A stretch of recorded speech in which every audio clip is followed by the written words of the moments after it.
अनुग्रह सोई बुद्धिरासि सुगुण सदना बंदों गुरुपद पदुम परागा सुरुचि सुभाष सरस अनुरागा मंगल भवन अमंगल हारी उमा सहित जहि जपत पुरारी सुमिर शिवा शिव पाई पसाऊं बरनऊं राम चरित चित चाऊं पानी ग्रहण जब कीन महेशा यह ऋषि तब सकल सुरेशा हरि राम चरित सब आए प्रेम पुलक लोचन जल छाए कवन सुकाज कठिन जग माही जो नहीं होई तात तुम पाही राम काज लगी तब अवतारा सुनता ही भयं पर्वतारा। हे महादेव इस जगत बाबा जीवन बाबा न कोई कार्य कठिन है नहीं कोई कार्य संभव नहीं है सारे कार्य सरल और संभव हो जाते हैं बाबा अगर आपकी कृपा हो जाए। प्रत्येक वर्ष दशहरा के दिनों में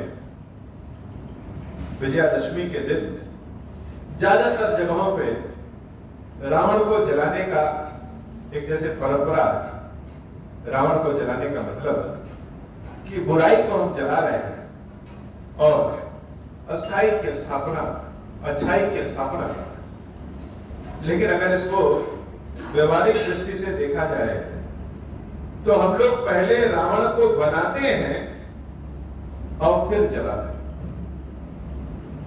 बड़ी कमाल की बात है कि रावण को बनाया कौन?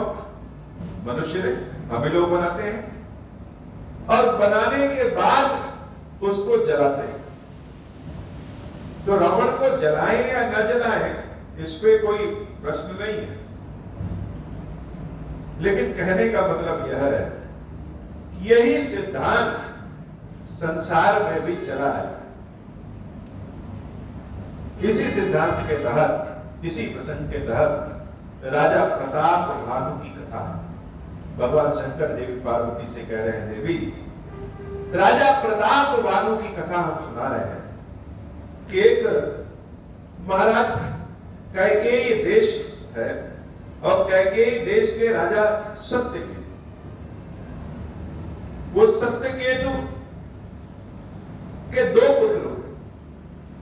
बड़े पुत्र का नाम प्रताप भानु और छोटे पुत्र का नाम हरिवर्धन। राजा सत्यकेतु के बाद उनके बड़े पुत्र राजा प्रताप भानु राजा बने और जब प्रताप भानु राजा बने जैसे किसी अच्छे किसान को पाकर के धरती अनाज नहीं सोना उपजने लगती है वैसे ही अच्छा राजा कोई मिल जाए तो देश अपने आप आगे बढ़ने लगता है। राजा प्रताप भानु जब राजा बने तो उनकी भुजाओं में अपार बल था, बहुत बुद्धिमान था। उन्होंने अपनी सेना का संगठन ऐसे किया धर्म अर्थ काम मोक्ष हर तरह के सुख का भोग करते हुए राजा प्रताप भानु का राज्य निरंतर बढ़ता गया और बढ़ता ही नहीं गया विकास भी करता गया। प्रजा बड़ी सुखी, खेती में उत्तम, हर तरह से सुख सुविधा बढ़ती गई। चारों ओर राजा प्रताप भानु का राज्य हो गया, चर्चा हो रही। और जो जो यज्ञ लोग अपने जीवन काल में एक बार नहीं करा पाते उस यज्ञ को राजा प्रताप भानु हजार हजार बार करवाए। अर्थात अगर धार्मिक अनुष्ठान में देखें, शैक्षिक अनुष्ठान में देखें तो भी राजा प्रताप भानु का कोई तोड़ नहीं। अब राजा प्रताप भानु के देख रेख में उनका राज्य चारों ओर बढ़ने लगा। उसी समय विंध्याचल के जंगलों से कुछ जानवर जो नरभक्षी हो गए थे वह लोगों के बीच में आकर के मनुष्यों को आहार बना जाते, मनुष्यों की गांवों को पशुओं को आहार बना जाते जिससे जनता त्रस्त हो गई। तो राजा प्रताप भानु अपनी सेना लेकर के और उन हिंसक जंगली जानवरों का शिकार करने के लिए निकल गए। विंध्याचल का घनघोर जंगल में जब राजा प्रताप भानु अपनी सेना लेके बढ़े तो सारे जंगली जानवर जैसे भागने लगे।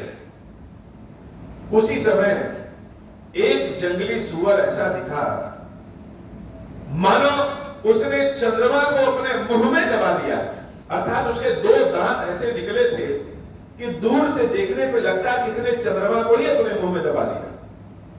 उस जंगली सुअर को मारने के लिए राजा प्रताप भानु घोड़े पर सवार होकर के उस जंगली सुअर के पीछे चले गए। वह सुअर आगे पीछे ऊपर पीछे अटखेलिया खेलता हुआ आगे बढ़ता गया और राजा प्रताप भानु की सेना पीछे छूट गई।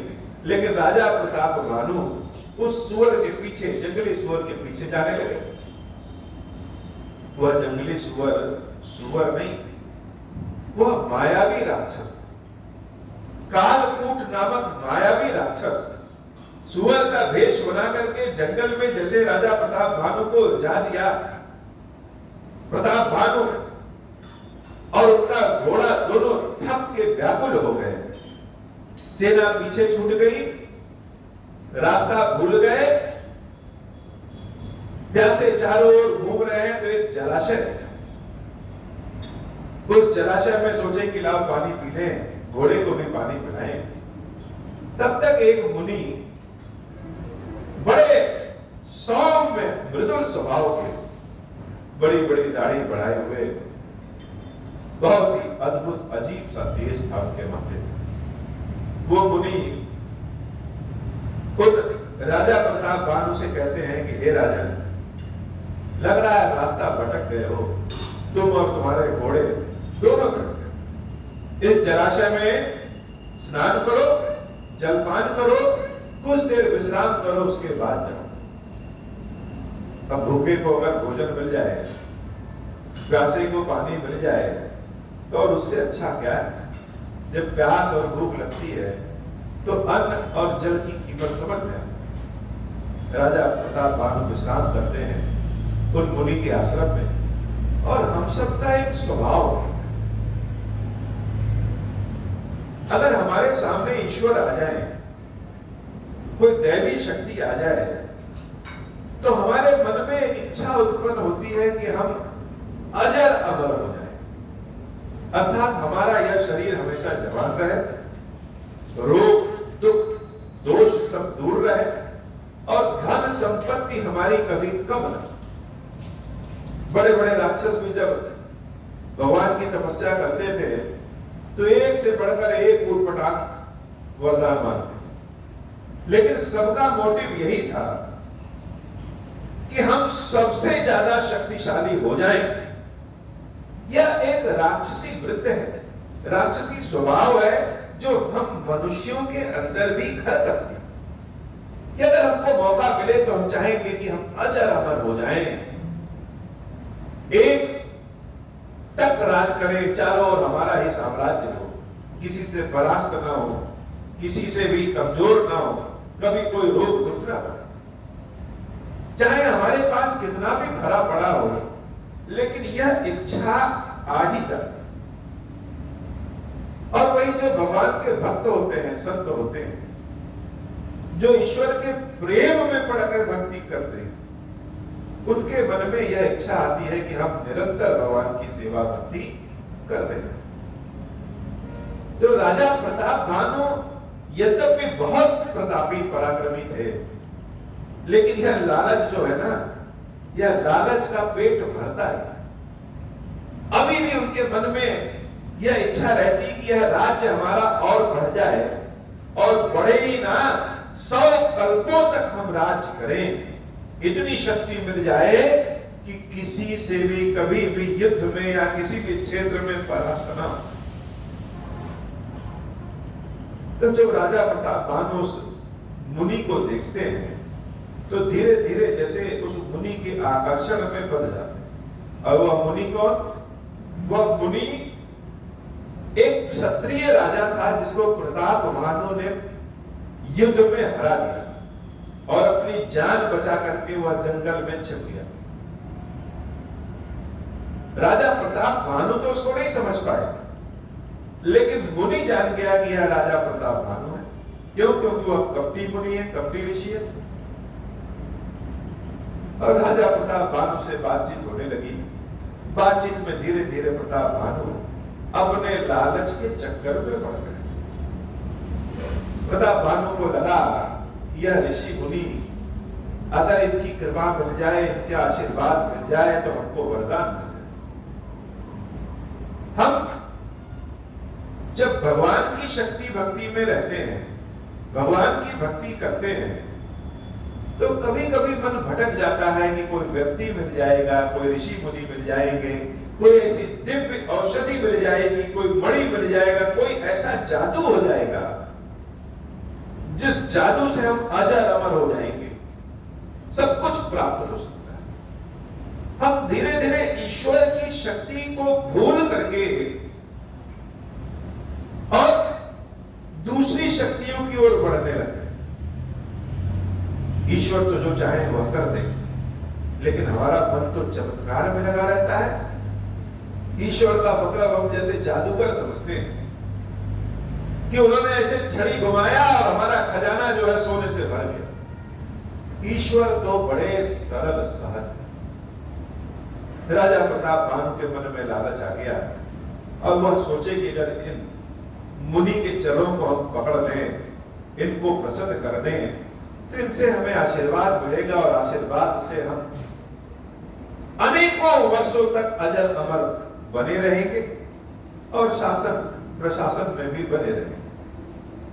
और वह कपटी मुनि तो यह सोच रहा है कि क्यों ना हम अपनी हार का ऐसा बदला लें कि सिर्फ एक जन्म नहीं, कई जन्मों तक राजा प्रताप भानु को समझ में आए। वह कपटी मुनि अपनी चिकनी चुपड़ी बातों में राजा प्रताप भानु को फंसाना चाहता था और राजा प्रताप भानु उसकी बातों में फंसते। एक से बढ़कर एक कथा सुनाई, एक से बढ़कर एक बातें बताई और सब बताते बताते राजा प्रताप भानु से कहा कि तुम कौन हो? यद्यपि वह मुनि तो पहचानता है कौन है। राजा प्रताप भानु ने अपना असली नाम नहीं बताया और कहा कि मैं राजा प्रताप भानु का मंत्री धर्म रुचि। लेकिन कपटी मुनि तो जान रहा है कि यही राजा प्रताप भानु है, इसलिए और बहुत सारी बातें होने लगी और उन राजा से उन मुनि ने कहा कि हे राजन, आज रात्रि को आप यहीं रुक जाइए, अंधेरा हो गया है, रात में जंगल का रास्ता उचित नहीं। राजा प्रताप भानु भी यही चाहते थे कि हम रुक जाएं, जितना रुकेंगे उतनी इनकी सेवा करेंगे और इनका आशीर्वाद मिल जाए। धीरे धीरे बातें बढ़ती गई और व्यक्ति जब भावना में पड़ जाता है तो अपने हृदय की सच्चाई जाता है। राजा प्रताप भानु ने कहा कि हे महाराज, मैंने आपसे झूठ बोला कि मैं राजा प्रताप भानु का मंत्री, मैं स्वयं राजा प्रताप भानु। अब तो वह कपटी मुनि जान गया कि यह राजा प्रताप भानु मेरे चक्कर में पूरी तरह से आ गए। तो बनावटी बातें करते हुए वह कपटी मुनि कहा कि हे राजन, मैं जानता हूं कि तुम प्रताप भानु, मुझसे भूतकाल भविष्यकाल वर्तमान कुछ भी छुपा नहीं है।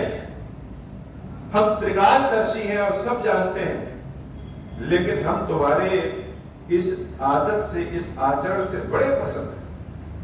किसी राजा को कहीं भी अपना नाम नहीं बताना चाहिए और तुमने राजनीति का प्रयोग किया है, इसका मतलब कि तुम्हारे पास बहुत उत्तम बुद्धि है।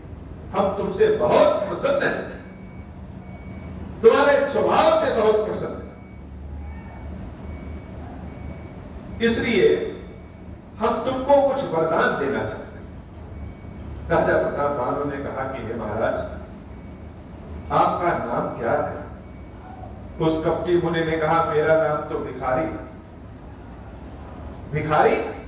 हाँ, क्योंकि मेरे पास तो कुछ है नहीं, लेकिन मेरा असली नाम है एक तनु। राजा प्रताप भानु कहते हैं कि एक तनु, यह एक तनु क्यों? तो कपटी मुनि ने कहा कि यह सृष्टि जब से बनी है तब से मैं यही एक शरीर धारण किया हूं आज तक, इसलिए इस एक शरीर के नाते हमारा नाम एक तनु है और हम जंगल छोड़ के कहीं जाते नहीं। जब ऐसी बातें बताई राजा प्रताप भानु को तो महाराज प्रताप भानु उन मुनि के चरणों में गिर पड़े कि हे महाराज हमारे ऊपर कृपा करें। आप जैसे स्वभाव के लोग इस जंगल में छुपे हैं, ब्रह्मा विष्णु महेश को भी लोग नहीं पहचान पाते हैं, आपको साक्षात ब्रह्मा विष्णु महेश है। वह मुनि पूछते हैं कि बताओ प्रताप भानु तुम्हें क्या चाहिए? भगवान शंकर कहते हैं हे देवी, तुलसी जसी भव तब्यता तैसी मिले सहाई, आपन आवई ताहि पहि ताहि कहां रह जाए। हे देवी, जैसा होना होता है वैसे ही सहायक लोग मिल जाते हैं। व्यक्ति या तो वहां तक पहुंच जाता है या वो लोग ही उन तक पहुंच जाते हैं। और अच्छी भाषा, अच्छा वेश, अच्छा आचरण देख करके बड़े बड़े बुद्धिमान भी यह समझ नहीं पाते हैं कि यह सही है कि गलत। राजा प्रताप भानु जिसने समूची पृथ्वी को जीतने का प्रपंच रचा था, बल रखते हैं, वह एक कपटी मुनि के भाव में फंस जाते। राजा प्रताप भानु ने कहा कि हे महाराज, हमारी बड़ी इच्छा है यह हमारा राज्य 100 कल्पों तक चले, यह शरीर हमारा अजर अमर बना रहे, शत्रु हमें परास्त न कर पाए, धन संपत्ति हमारी अथाह रहे और हम 100 कल्पों तक राज करें। प्रजा भी हमारे राज्य में बड़ी खुश है। यह पाने की चाहत जो है, अत्यधिक पाने की चाहत जैसे विवेक को अंधा कर देती। राजा प्रताप भानु के पास ऐसी कोई चीज नहीं है जो ना हो, लेकिन फिर भी और चाहिए। लालच एक इतना बड़ा हथियार है जिससे किसी को भी काट दिया जा सकता है। उस कपटी मुनि ने जान लिया कि राजा प्रताप भानु को लालच में फंसाया जा सकता है। उस कपटी मुनि ने कहा कि हे महाराज, जो तुम मांग रहे हो वह मिल जाएगा। तुम्हारा आचरण इतना बढ़िया है, तुम्हारा बुद्धि इतनी अच्छी है, तुमको 100 कल्पों तक राज्य भी करना चाहिए, लेकिन तुम्हारे और तुम्हारी इच्छा के बीच में केवल एक लोग मतलब एक जाति, कौन? तो तुम्हारी यह इच्छा ब्राह्मण लोग पूरा कर सकते हैं और ब्राह्मण ही तुम्हारी इच्छा के बीच में।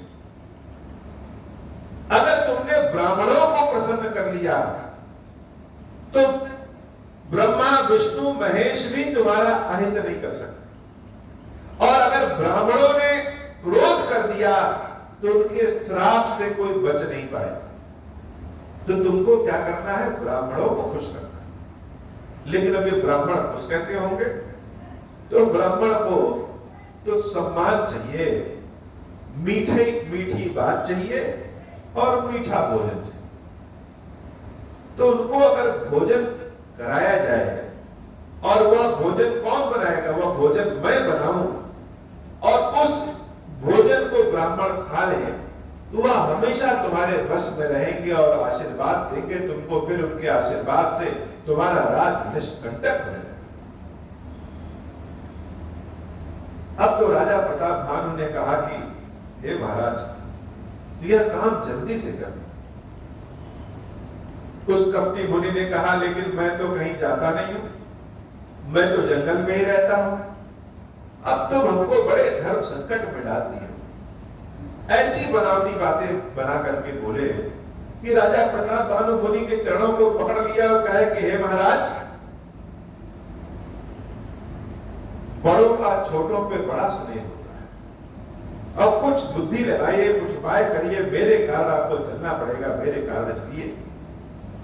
तो उस कपटी मुनि ने कहा कि ठीक है, लेकिन यह बात तुम किसी को बताना नहीं। अगर अगर यह बात बताओगे तो तुम्हारा नाश हो जाएगा, या फिर ब्राह्मणों के श्राप से तुम्हारा नाश हो जाएगा।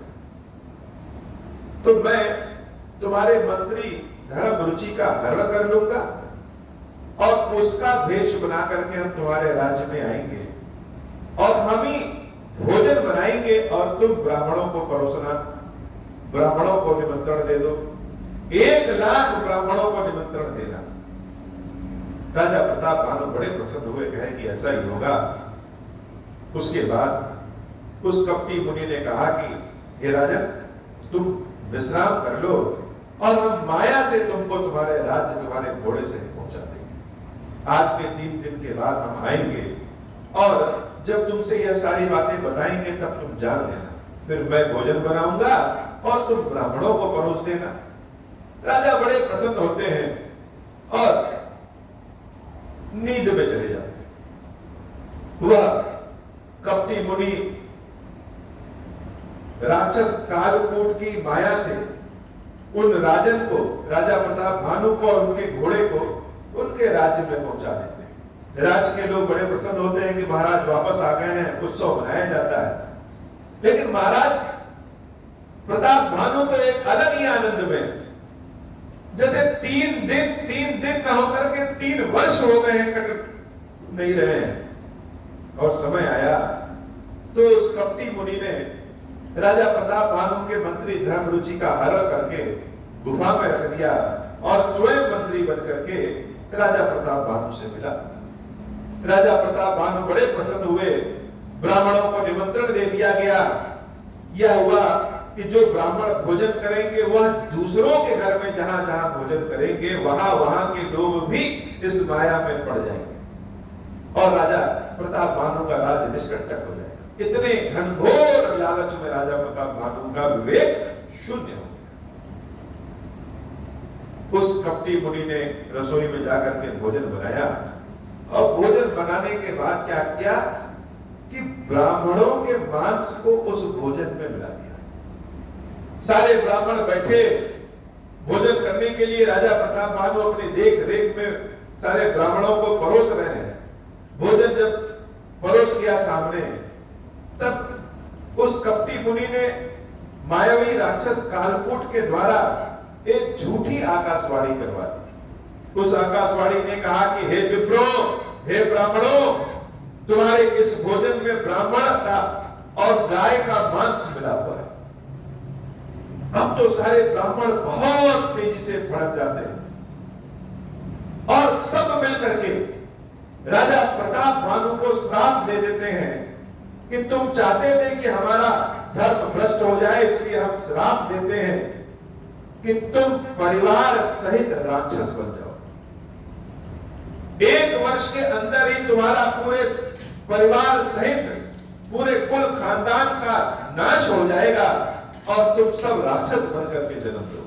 तुम्हारा स्वभाव तो बड़ा राक्षसी।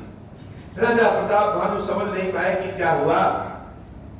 तब तक असली आकाशवाणी होती है और असली आकाशवाणी ने उन ब्राह्मणों से कहा कि हे विप्रो, आप सबने बिना सोचे समझे एक बहुत ही धार्मिक राजा को बहुत बड़ा श्राप दे दिया। वह झूठी आकाशवाणी थी। सारे ब्राह्मण महाराज के साथ जब रसोई में जाते हैं तो देखते हैं कि न रसोईया है न कोई भोजन। तब राजा प्रताप भानु सारी बात उन ब्राह्मणों को बताते हैं। लेकिन अब श्राप दे दिया तो दे दिया। कहने का मतलब कि जो ब्राह्मणों ने श्राप दिया, अगर वह विचार किए होते तो शायद राजा प्रताप भानु को श्राप न मिला होता। तो हम पहले अपने कर्मों से रावण बनाते हैं। राजा प्रताप भानु ही अगले जन्म में रावण बनते हैं और उनका भाई हरिवर्धन कुंभकर्ण। तो रावण हम बुद्धिमान लोग पहले बनाते हैं और जब उनसे परेशान हो जाते हैं तो भगवान के पास पहुंचते हैं कि भगवान हमारी रक्षा करो। जो व्यक्ति जितने ऊंचे पद पे बैठा है उसके द्वारा किया गया कार्य उतने ज्यादा स्तर तक फैलता है। अगर अच्छा काम किए हैं तो बड़े तबके को, बड़े समाज को फायदा मिलता है और बुरा काम किए तो बहुत बड़े समाज को नुकसान उठाना पड़ता है। राजा प्रताप भानु को श्राप मिल गया और श्राप मिलने के बाद 1 साल के अंदर ही उनका पूरा कुल खानदान नष्ट हो जाता है और अगले जन्म में वही रावण और कुंभकर्ण बनते। जो मंत्री धर्मरुचि का हरण हो गया था वही मंत्री विभीषण बनते। और इस तरीके से राजा प्रताप भानु ने जितना भी यज्ञ आदि किया था वह सारा यज्ञ आदि का फल, उसकी शक्ति व्यर्थ नहीं जाती। क्या होता है, जब रावण के भेष में राजा प्रताप भानु आते हैं तो जो अतुलित शक्ति रावण के पास है वह क्या है, पिछले जन्म में ही जो किया है वही फल मिलता है। तो आज की कथा इतनी ही बाबा। श्री खीरेश्वर महादेव जी, खीरेश्वरी मैया जी हम सब के ऊपर बाबा कृपा करें। अब हो प्रसन्न प्रभु मोह पर, नाथ दीन भरने हूँ, निज पद भगति देहु प्रभु, पुनि दूसर बर देहु। तब मायावश जीव जड़, संतत बिरहि भुलाना, हम पर क्रोध न करिय प्रभु, कृपा सिंधु भगवान। शंकर दीन दयाल, अब हम पर हो कृपाल, साप अनुग्रह हुई जहि विधि, नाथ छोरहि काल। दीन दयाल विरुद्ध संभारी, हरहु नाथ मम संकट भारी। जहि विधि होई नाथ हित मोरा, करहु सुबेगी जामि दास मैं तोरा। राम राज बैठे त्रैलोका, हर्षित भय गए सब सुखा। जे सकाम नर सुनहि जगावै, सुख संपत्ति नाना विधि पावहि। जो इच्छा करिहु मन माही, हरि प्रसाद कछु दुर्लभ नाही। मंगल भवन अमंगल हारी, उमा सहित जहि जपत पुरारी। बोल श्री खीरेश्वर महादेव जी, खीरेश्वरी मैया जी की सदा ही जय हो। खीरेश्वरम, हे भगवान शंकर, आप वर्ण पातक दुर्भाग्य और दरिद्रता आपकी निवृत्ति के लिए तथा संपूर्ण पापों का नाश करने के लिए मुझ पर प्रसन्न होइए। मैं दुख और शोक की आग में जल रहा हूँ, संसार भय से पीड़ित हूँ, अनेक प्रकार के रोगों से व्याकुल और दीन हूँ। खीरेश्वर मेरी रक्षा कीजिए। देव देवेश्वर, सबको निर्भय कर देने वाले महादेव जी, आप यहाँ पधारिए और मेरी की हुई इस पूजा को पार्वती जी के साथ ग्रहण कीजिए। मेरा मंगल करिए महादेव। शुशंभु। ओम श्री राम।